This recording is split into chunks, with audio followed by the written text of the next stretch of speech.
Dear student, welcome to my channel.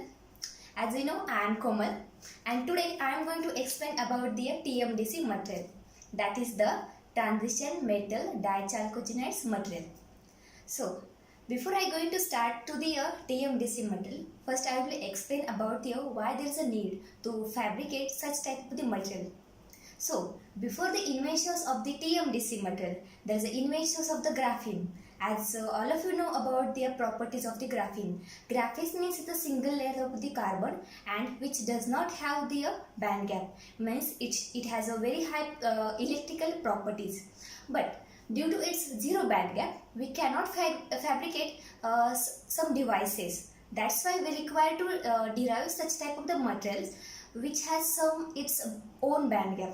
So TMDC are the material which is the semiconductor and it has some band gap.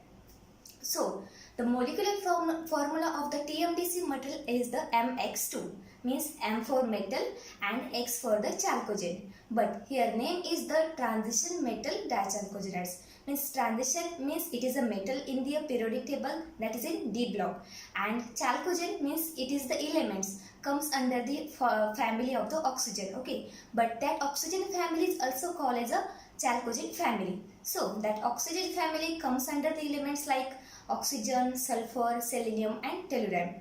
So as we know that oxygen is a gas, so it is the non-metal. But so we cannot synthesize the metal by using oxygen. So remaining are the three elements, that is sulfur, selenium and tellurium. So by using these three chalcogen, we can fabricate the TMDC material. Okay.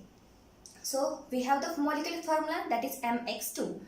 Means suppose this is the one metal and in this metal is get sandwiched by using these two chalcogens.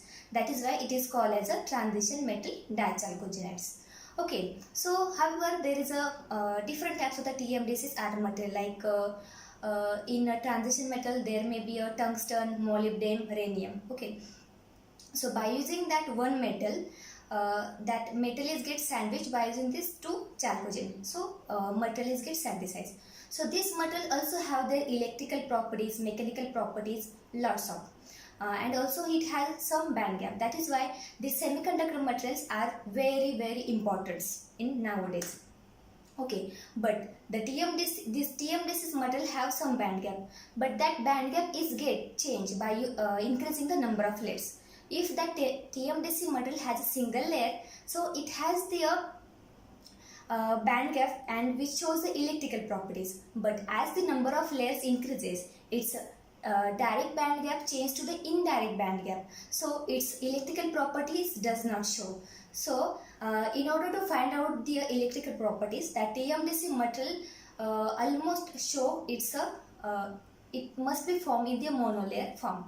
So dear student, I hope you will understand why there is a lot of research is going on this TMDC material. Thank you.